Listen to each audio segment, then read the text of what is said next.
Son apparition dans le livre de Boba Fett a fait très forte impression auprès de beaucoup de personnes, dont moi. Mais qui est cet énorme Wookiee? Tarful? Le frère de Chewbacca? Bien sûr que non, c'est le grand Krrsantan le Noir. Et vous allez découvrir son histoire aujourd'hui.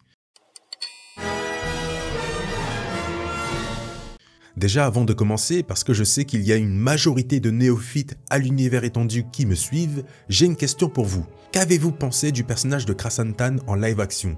Son design, sa manière de combattre, son caractère, etc.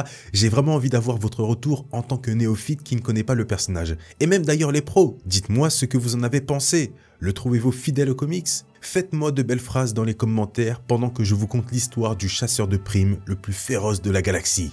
Comme quasiment tous les Wookiees, Krrsantan est né sur la planète Kashyyyk. Après avoir fait quelque chose a priori d'interdit sur Kashyyyk, Krrsantan a déshonoré son peuple. Il a donc décidé sous la contrainte de quitter Kashyyyk, ce qui est une chose rare à l'origine. Les Wookiees aiment rester entre eux, mais Krrsantan est différent de tous les autres Wookiees. Bref, il est donc contraint de fuir Kashyyyk, mais n'a aucun moyen de quitter la planète. Il faut savoir une chose importante, les Wookiees ont toujours été en conflit avec une autre espèce, les Trandoshan. Ces derniers avaient souvent l'habitude de se rendre sur Kashyyyk pour chasser le Wookiee, notamment pour leur peau. Anecdote, si Krrsantan tabasse violemment des Trandoshan dans l'épisode 4 de Boba Fett, c'est exactement pour ce que je viens de vous raconter. Cette fois-ci, c'est le Wookiee qui s'attaque aux Trandoshan. Il venge un peu son peuple en les fracassant comme le font les Trandoshan aux Wookiees. Maintenant, vous savez pourquoi il s'énerve dans l'épisode 4. Les Wookiees et les Trandoshan ne s'aiment pas. Bref, revenons à son histoire. Krrsantan est au courant que des Trandoshan doivent se rendre sur Kashyyyk pour chasser le Wookiee. Il va donc faire quelque chose de pas très clean. Il va capturer l'un des siens, un autre Wookiee, et le saigner à mort pour ensuite l'attacher dans un coin en attendant l'arrivée d'un futur groupe de chasseurs. Là, ça vous confirme encore une fois que Krrsantan est très violent. Un jour, un groupe de chasseurs Trandoshan se rendent finalement sur Kashyyyk pour chasser le Wookiee, mais aussi parce qu'ils cherchent un Wookiee assez gros pour qu'il puisse être entraîné à combattre dans les arènes de combat. Une fois dans la forêt de Kashyyyk, l'un des Trandoshan réussit à repérer un Wookiee caché dans les buissons et tire à l'aide d'un tir paralysant sur la cible. Il faut le capturer vivant. Une fois trouvé, il s'aperçoit d'un truc assez bizarre. Le Wookiee est attaché et se vide de son sang, comme si il avait été installé là pour être un appât. Et c'est bien le cas. D'un coup, le groupe de chasseurs est attaqué. Ils tentent de répliquer, mais ils affrontent quelqu'un qui a l'habitude de ce terrain. Bon, vous vous doutez bien que ce quelqu'un, c'est Krrsantan. Sur les 5 chasseurs, il réussit à en détruire 4. Bam bam bam bam. Il est vraiment dans la violence pure, il est démoli. Il demande ensuite, à sa manière, au dernier Trandoshan vivant, s'il travaille pour 2 personnes appelées les frères Xonti. Le Trandoshan dit oui, et par la suite, Krrsantan ordonne aux Trandoshan de l'emmener aux frères Xonti pour combattre dans les arènes. Alors, les frères Xonti sont 2 frères jumeaux qui dirigent une organisation de gladiateurs. Et Krrsantan, qui devait quitter la planète, voulait devenir combattant dans les arènes de gladiateurs. Après cela, il décide donc de partir volontairement avec le Trandoshan restant vers les arènes de combat et quitte définitivement Kashyyyk. Une fois arrivé avec d'autres espèces, Krrsantan rencontre les frères Xonti, mais il est malheureusement mis en cage et enchaîné. C'est le cauchemar qui commence pour lui. Il ne s'attendait pas du tout à ça. Il est traité comme un chien, comme un esclave et subit des entraînements très violents aux côtés d'autres combattants, notamment dans des lieux très extrêmes au niveau de la température, dans des grottes, contre des monstres et même sur le terrain d'un sarlac. Mais Krrsantan résiste tout de même.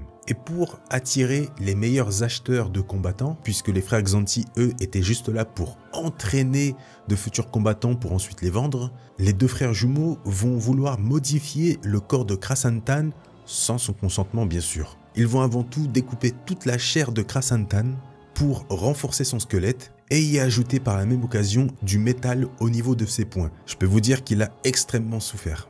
Mais grâce à ces améliorations, Krrsantan va devenir bien plus fort et même bien plus violent qu'avant. Maintenant remis sur pied, il va broyer tous ses adversaires. Grâce à sa puissance, lors d'un combat, il va même exploser à main nue la tête d'un Trandoshan pour montrer à tous qu'il est le champion invaincu des arènes de combat. Là, son but, c'était vraiment d'impressionner tout le monde. Personne ne pouvait battre Krrsantan le Noir, l'invaincu, l'insoumis.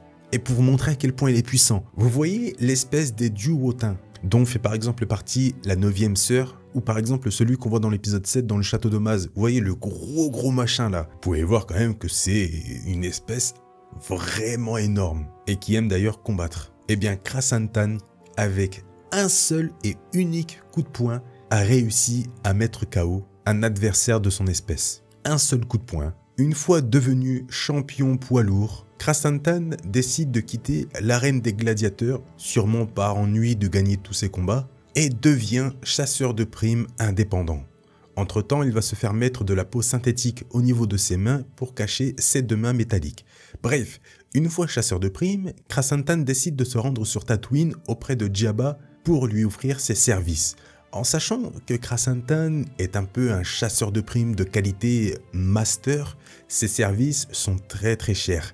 Jabba lui demande donc de lui faire une démonstration de ses compétences, là, maintenant, devant lui, contre un groupe de plusieurs Gamoréens. Bon, bien sûr, Krrsantan les démonte tous sans aucun problème, avec rage bien sûr, et Jabba accepte ses services. Et ça tombe bien, Jabba cherche un guerrier expérimenté pour s'occuper d'un problème. Il y a 1 an, durant la grande sécheresse sur Tatooine, des hommes de Jabba, qui devaient faire payer des taxes sur l'eau produite par les fermiers, ont été démolis par un adversaire inconnu. Jabba envoie donc Krrsantan sur les traces de cet adversaire pour le trouver et le ramener vivant. Krrsantan parvient à remonter l'odeur vers l'habitation de Owen Lars et Beru et enlève Owen, croyant être l'homme que Jabba recherche. Je vous ai déjà parlé de cette petite histoire dans le Star Info sur la vie d'Obi-Wan, mais je vais en reparler rapidement puisque là ça concerne Krrsantan. Après l'enlèvement, Obi-Wan parvient à retrouver Owen et fait face à l'énorme Krrsantan le Noir. Un combat débute entre le Wookiee et le Jedi. La confrontation est très violente et Krrsantan parvient vraiment à chiffonner Obi-Wan sans grande difficulté. Mais à l'aide de la force, Obi-Wan parvient à aveugler Krrsantan et à le dégager.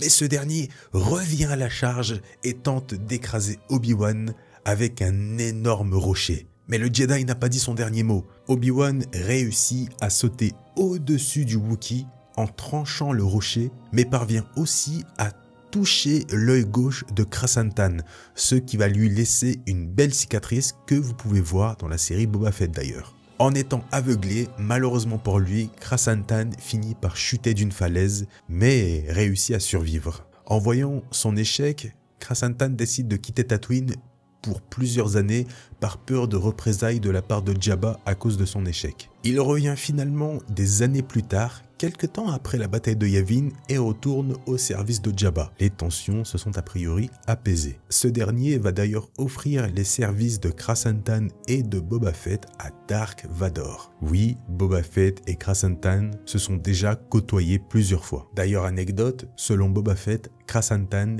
est l'un des meilleurs chasseurs de primes. Je pense qu'on peut tous être d'accord avec lui. Bref, Boba Fett, lui, doit trouver des infos concernant Luke Skywalker, pendant que Krrsantan, lui, doit trouver et enlever le docteur Silo pour que Vador puisse l'interroger, ce qu'il va réussir à faire sans problème. Par la suite, Krrsantan va souvent travailler aux côtés du docteur Aphra. C'est d'ailleurs dans ces moments-là qu'on le voit un peu plus détendu, puisque dans la série Boba Fett par exemple, il est toujours énervé. Mais ça lui arrive d'être un peu plus détendu. On va ensuite retrouver le Wookiee lors de l'épisode Vador abattu. J'ai d'ailleurs sorti le 2e épisode des Comics Prennent Vie sur ce comics. N'hésitez pas à aller voir la vidéo, elle est très cool.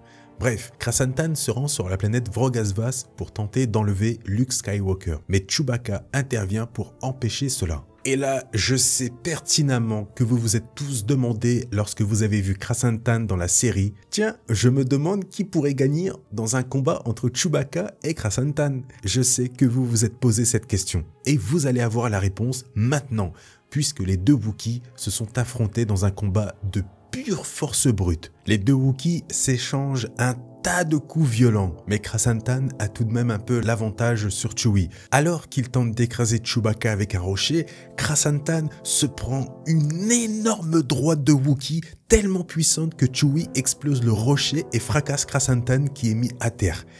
C'est quand même une chose très rare. Par la suite, Chewie continue et comme un gorille, il s'écrase de toute sa force avec ses poings sur Krrsantan. Je vous dis que là, on n'est vraiment pas dans la subtilité. Par la suite, il parvient même à soulever Krrsantan pour l'écraser violemment sur le sol et le piétine de toutes ses forces. Et pourtant, malgré les dégâts, Krrsantan reprend ses esprits et à l'aide d'un coup de poing américain, il envoie une bombe nucléaire en plein dans la face de Chewie, ce qui le met véritablement KO. Krrsantan est donc sorti vainqueur de ce combat très violent. C'est la première fois tout de même que Krrsantan galère autant face à quelqu'un. Il y a eu Obi-Wan, mais même Obi-Wan n'a pas infligé autant de dégâts. C'est là qu'on voit aussi d'ailleurs que Chewbacca est tout aussi violent que Krrsantan. Finalement, Krrsantan va se faire mettre KO par C-3PO.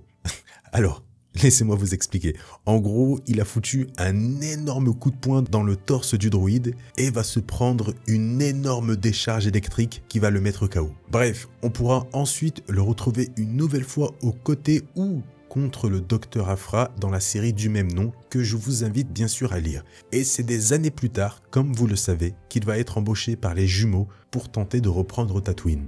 La suite, vous la connaissez avec la série sur Boba Fett. Merci à tous d'avoir regardé ce Star Info, j'espère qu'il vous a plu et j'espère qu'il vous a aidé à mieux comprendre le personnage de Krrsantan. Comme d'habitude, si vous souhaitez lire les comics en rapport avec lui, c'est dans la description. N'oubliez pas le petit pouce bleu, ça fait toujours plaisir et ça aide énormément. En plus c'est gratuit, donc je compte sur vous. Le commentaire encore une fois pour me dire ce que vous pensez du personnage et du Star Info par la même occasion. Je vous souhaite une très bonne journée ou une très bonne soirée. Prenez soin de vous et comme d'habitude, à dimanche prochain.